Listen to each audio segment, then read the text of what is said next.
Welcome to Laura and Antonio's Virtual Jazz Club. Streaming live from Rochester, New York. Every night at 8:30 p.m. on Facebook and YouTube.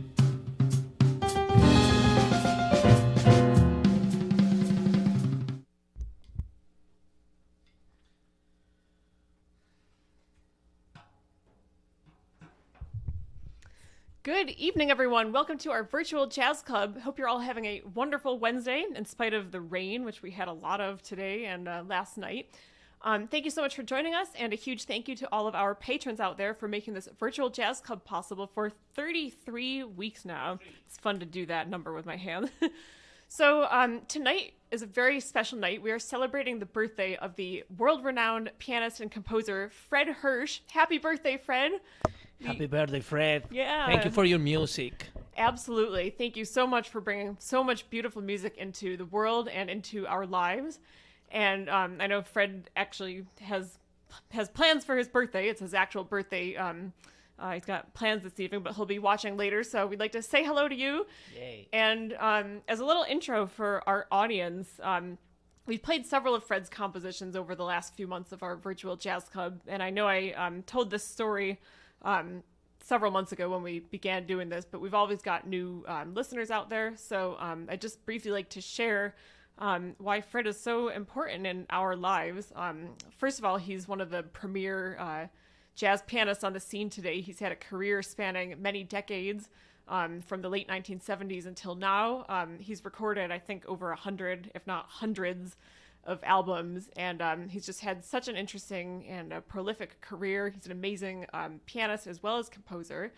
And I had a really lucky opportunity to meet him when I was just 16 years old. I was getting ready to do college auditions. It was the summer right before my senior year of high school. And my mom had a friend at the time, an old high school friend who lived in New York, where Fred also lives. And she and my mom were just casually emailing each other this summer. And my mom just happened to mention I was getting ready to do music school auditions, and then I wanted to study jazz piano. And this friend of my mom's apparently knew Fred Hirsch. And she said, oh, if you'd like, I can try to get in touch with him and see if he could give your daughter a lesson sometime. And they ended up getting in touch. I think Fred had like one available day that summer. And so we flew down to New York in July. Allegedly, I was like a deer in headlights because it was my first time not only meeting a famous jazz pianist, but actually having a piano lesson with him, which is pretty intimidating, no matter what age you are, but especially at that very young time in my life. But Fred literally changed my life by recommending that I check out Western Michigan University for college. I had never heard of it. It's in Kalamazoo, Michigan. And obviously, being a New Yorker, I'd never heard of that school. It's actually like a Michigan state school, kind of like we have the SUNYs here. But the reason Fred recommended the school was he was a visiting professor at that time, which meant that he would go out there once a semester and work with the students. He would give them lessons. He'd do master classes, do performances, sometimes solos, sometimes with his trio. So fast forward a year or so, and I did end up going there, and then I was so lucky to be able to keep working with Fred whenever he came out to the school, and we've still been in touch after all these years. Whenever we go to New York, we try to have a lesson with him. He, of course, knows Antonio now, and he's been a big supporter of our career together, especially since we moved back here. So, Fred, we really appreciate that so much. And without further ado, we'd like to play some of Fred's pieces of music.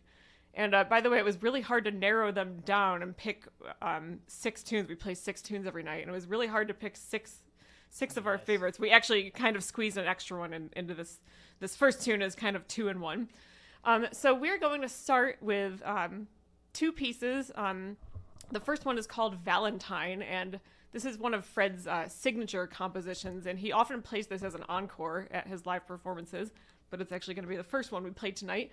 And that will lead into another composition of Fred's called Heart Song, which comes from his album called Heart Songs.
That was called Heart Song, and actually it started with Valentine, and then it kind of morphed into Heart Song from there. Those two pieces seem to go together perfectly because they are both in the key of D major, and the very last note of Valentine is the same note as the first note of Heart Song, so that's kind of what gave me the idea to put them together, even though they are such completely different styles. And something I love about Fred's music, well, I could go on all night about so many things that I love about it, but he's got such a diverse palette when it comes to his compositions. Some of them are just so beautiful that you can cry. Some of them are super swinging. Some of them have kind of like a quirky personality in a good way.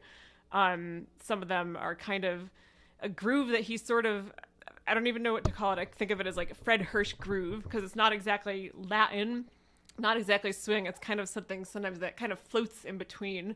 Which is something really cool. It's beautiful to play his music because it's a lot of space between the melody, and that allows you to go in a totally different textures, and because the melody is not always kind of in the same shape. Yeah, different kinds of phrases going exactly. in and out. Yeah, it's a beautiful. Always play your music. Thank you, Fred. Yeah. And I think the one thing that all of his pieces have in common is that there's always an element of surprise. There is nothing, I don't think there's anything predictable about his music. Even if it's got like a very lyrical melody, something might change in the chords, like in the harmonic structure that your ear wasn't expecting, or the interval, like the distance between two notes of the melody might be totally different than something you might have expected, where maybe if your ear thinks that the notes are going to be next to each other, then suddenly there would be like a jump to another octave or something. So many different ways that Fred incorporates that into his music, but I'd say that's, if there's one common thread that links them all, it's definitely that element of surprise, which just keeps everything fresh. It keeps us on our toes, for sure. Oh, oh yeah. Yeah, and actually this next piece is a perfect example of that. And we picked out the music for this program last week, but we didn't know that this particular tune was going to be absolutely perfect for today because it's been so rainy since yesterday, actually since 2 days ago and today. So this is a composition called Rain Waltz, and this was kind of a life-changing piece of music for me. This is actually also from the album Heart Songs, and I think it's one of the first pieces of music that pieces of jazz, first jazz compositions that doesn't follow like a typical standard form. So for instance, like most great American songbook music is 32 measures long with like an A section and a B section, or sometimes AABA, with chords that, you know, they're not always the same chords, but like there's kind of like a little bit of a sort of standard chord vocabulary that a lot of jazz standards have. And this tune is just completely its own universe. And the first time I heard it, it was when I was in college. I think this is the first album of Fred's that I bought myself. And I just remember just like letting this music wash over me. And it was just, first of all, so beautiful. I was like, I have to figure out what is going on in this piece. It's called Rain Waltz. But if you're not really counting along, you wouldn't know that it's a waltz because it kind of feels like it could be in 4/4. Could be in 4, but Yeah. but still is a waltz in some way. Yeah. So we invite you, our listeners, to kind of, well, on one hand you can count along, on the other hand just relax and enjoy the music as well. Just kind of let it wash over you like rain, and hope you enjoy this composition, Rain Waltz.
That was called Rain Waltz. Boy, it always feels like very cathartic playing that piece for some reason. Maybe just because of after listening to it for so many years, it just feels like all that emotion always floods over me whenever we play this.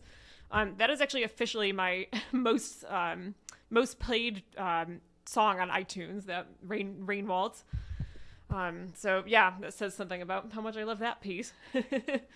All right, so which one is next? Oh, this one's great. I'm going to read a little excerpt real quick. So Fred wrote this memoir, which came out a few years ago, and it's a fantastic book. It's called Good Things Happen Slowly. Highly, highly recommend to everybody. And you don't need to be a musician to read it. There are so many amazing life stories in there and so many life lessons, I think, for anybody from any walk of life. It's Fred's memoir, which, of course, talks about his whole life up until this was published a couple years ago. And he's got such an interesting and unique story. He's probably one of the most resilient people that we've ever met. He had a lot of health challenges in his life that he's overcome against all odds. And he, of course, talks about that in the book and how he recovered from those and is making music more than ever now. And it's just so beautiful. So many great stories about jazz and life and everything. I just want to read a little bit from here because it applies to the next piece we're going to play. The next tune is called Phantom of the Bopera, and it's dedicated to the saxophonist Joe Henderson, whose nickname was the Phantom because supposedly he would disappear for like hours or days at a time sometimes, and nobody would know what happened to him, and then suddenly he would appear like minutes before a gig. And I think it's supposed to be pronounced like Phantom of the Bop era, be like the bebop era of jazz. Maybe Fred can correct me if that's not true, but I always figured that was probably another reason for the title. So one of Fred's first big gigs that he had, like moving up in the big leagues of jazz, as they call it, was playing in Joe Henderson's band. And I love this part of the book where he's talking about how the way he would play behind Joe Henderson when Joe was soloing and Fred was comping or playing the chords.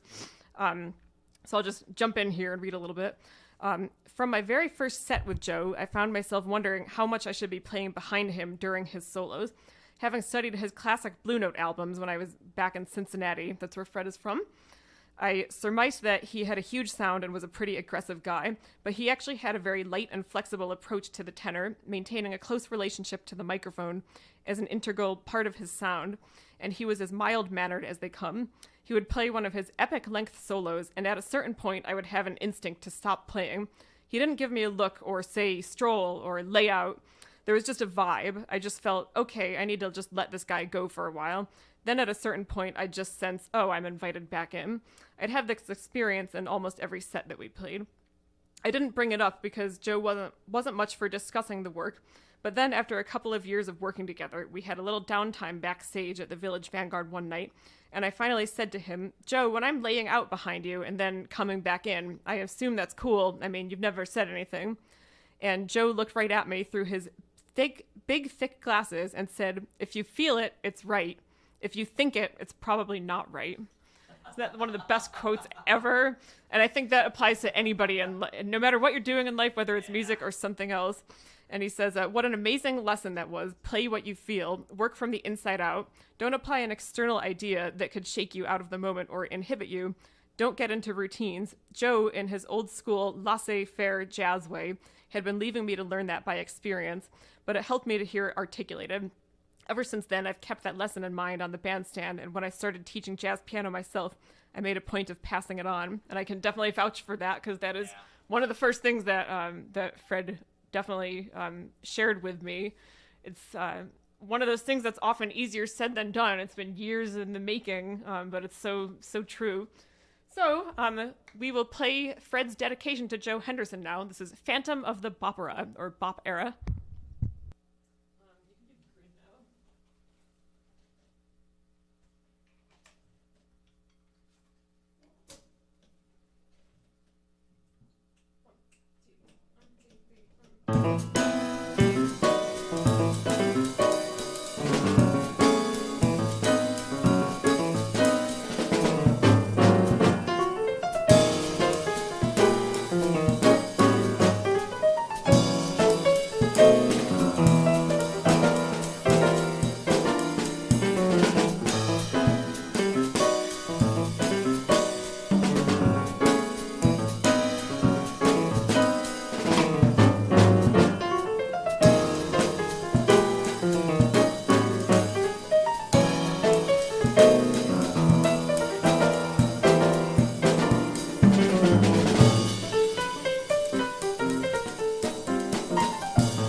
That was called Phantom of the Bopera, or Bop Era, and that was dedicated from Fred Hirsch to Joe Henderson. All right, we will be back with you in just a moment after a brief message.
All right, here we are again. We got some folks watching here tonight. Thank you, everybody, for being here.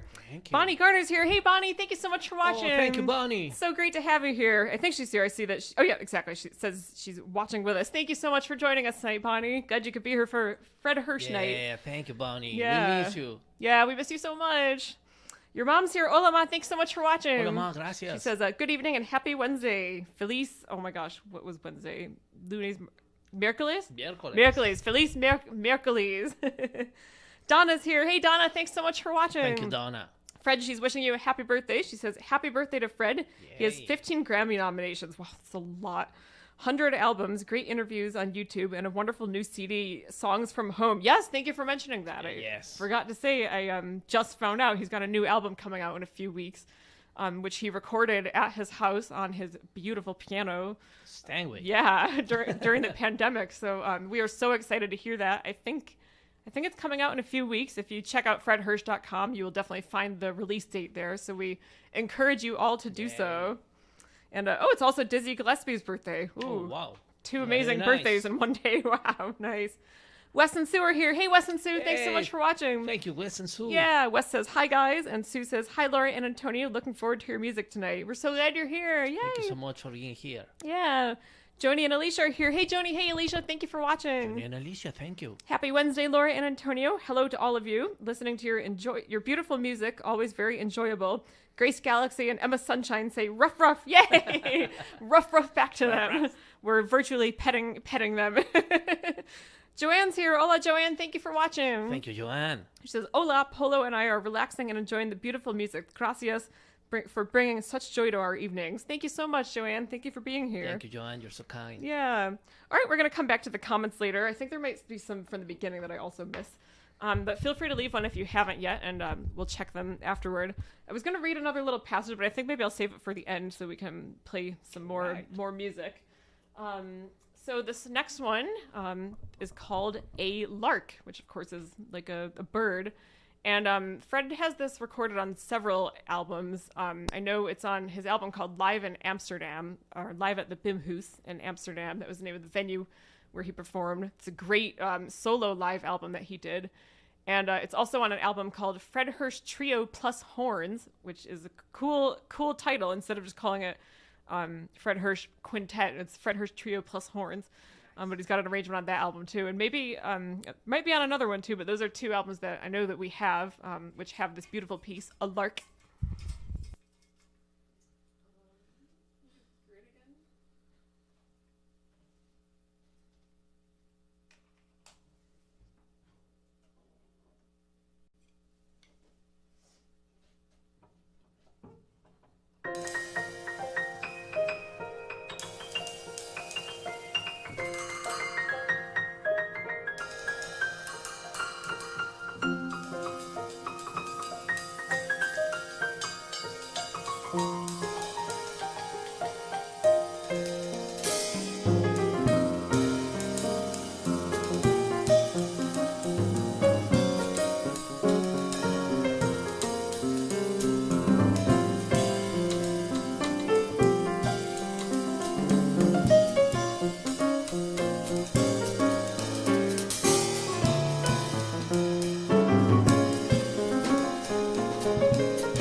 That one was called A Lark. And I think that piece is a great example of what I mentioned earlier about that like element of surprise. It's got so many harmonic changes that you don't expect, or that you don't expect it to go to those places. Like it almost sounds like your ear is leading somewhere else, and then he put a totally different chord there, like a different universe. And this melody, it's beautiful, very lyrical melody. It also has a lot of like unexpected intervals with moving up and kind of jumping up and then jumping back down, but with the notes kind of different distances from each other. And I think that's like such a classic Fred Hirsch composition. I never get tired of playing that one. All right, so we've got just a couple more to play for you. This next one is called Whirl. It comes from Fred's album of the same title, which I believe he released in 2009. And it's the first album that he released with his current trio, which includes John Hebert on the bass and Eric McPherson on the drums. And I believe this is his longest running consistent trio. He's played with different trios over the years, like working trios that he was playing with regularly. And I think this is the longest period of time he's been with the same trio consistently. They've got a great vibe together, the three of them. Yes, that's why when they are performing together, honestly, they sound like, I mean, like One one. mind. Yeah, exactly. You know? Absolutely. So unique. Yeah, definitely. They've got such a unique sound together. It sounds different than any other jazz trio in the world. So Fred dedicated this piece to the ballet dancer Suzanne Farrell, who is kind of the muse of the choreographer George Balanchine. It was the choreographer for the New York City Ballet. And so you'll enjoy some of Suzanne Farrell's dancing along with this composition, Whirl.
That was called Whirl, and that was dedicated from Fred Hirsch to the ballet dancer Suzanne Farrell. All right, we've got just one more tune left to play for you. We are really excited about this last one. If there's anybody out there who hasn't left a comment yet, you can feel free to leave one now, either on Facebook or YouTube. We're going to check through them real quick one more time after we play this last one. So this might be one of the most unique compositions ever written in the history of the world, and I don't think I'm exaggerating when I say that. It's got different time signatures all throughout the piece. Practically, it's not exactly every other measure, but it almost feels like it sometimes. It really keeps us on our toes. And this tune is called Jackalope, and a jackalope is apparently a mythical creature, or maybe not so mythical, which is half jackrabbit and half antelope. And I've never seen one before other than when I Googled some pictures of it, but somehow I think this piece just sounds exactly like a jackalope. So we hope you enjoy this last one.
All right. We finished on a really fun note there. Well, they were all fun, but that piece has said so many special things about it. That was called Jackalope.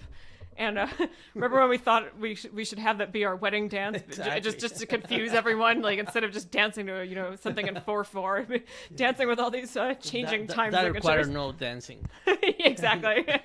It would have been a good way for us to even learn the piece. So it makes sense for us. All right. Thank you all so much for joining us tonight and for celebrating Fred Hirsch's birthday with us. We're so excited to have an opportunity to do this, and it was so fun to be able to do this in our virtual jazz club. Yes.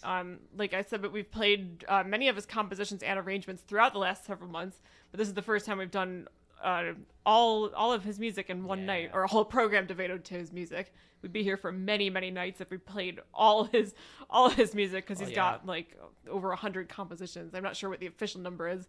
Probably way more than that. But yeah, we highly recommend you check out fredhirsch.com, check out his music. If you're not familiar with it, there's so much there. It's just incredible. Check out his book, Good Things Happen Slowly. It's an amazing read. It's one of the only books that I've actually read more than once And in that my title life. is so So- clever, yeah. so so real Profound. and so profound and Yeah, so true. definitely. And it applies not only to a music career, but really to anything in life. All right, before we say goodnight, we're just going to check through the comments one more time, see if there were any that we might have missed from before. Ooh, it feels so good playing all those. We're going to have a part 2 concert sometime, just because there are so many other compositions to play. And his arrangements, like some of you might remember, we've done Fred's arrangement of Easy to Love by Cole Porter. That one, That arrangement sounds like he composed the piece himself. Exactly. Like, if I hadn't known that it was by Cole Porter and somebody played Fred's recording and said that Fred actually composed it, I would totally believe it. And I like the arrangement of I Mean You. Yeah. I love that, like a kind of second line, funky New Orleans. So I love that. That one's on the album Heart Songs too. All right. Donna says, I see that Fred Hirsch is booked to perform with over 50 other musicians on the Jazz Cruise in January 2022. Oh, good. Hopefully everything will be safe by then. That's good that it's that year and not this coming year, because I don't know what would be going on with that. Wes says, thank you and have a good night. Thanks so much for joining us, Wes and Sue. Thank you, Wes and Sue. Yeah, my dad's here. Hey, Dad, thanks so much for watching. Thank you, Jan. He says, thanks for all the Fred Hirsch tunes tonight. And Fred, if you're reading this, happy birthday. Thank you so much, Dad. Fred did mention that he was going to watch this later on, either tonight or later in the week. He's obviously, since it's the actual day of his birthday, he's got birthday plans right now. But my dad, of course, and Fred have met several times when Fred was here a couple times for the jazz festival, and then when my dad came out to Kalamazoo a few times. So yeah, it's really special. Oh, and by the way, I forgot to mention something really important, another life-changing thing. Well, yeah. So the connection is super important. amazing. Like, so again, as I mentioned, growing up in Rochester, New York, I never would have heard of Western Michigan University in Kalamazoo if it weren't for Fred. So I ended up going there, and then fast forward a couple years, I met a friend at college named Dennis Shebakov, who is a bass player, and he's a few years older than me, so we graduated a few years before I did. And after he graduated, he began working on a cruise ship. And when I graduated, he invited me to come play in the band with him and some drummer named Antonio Guerrero.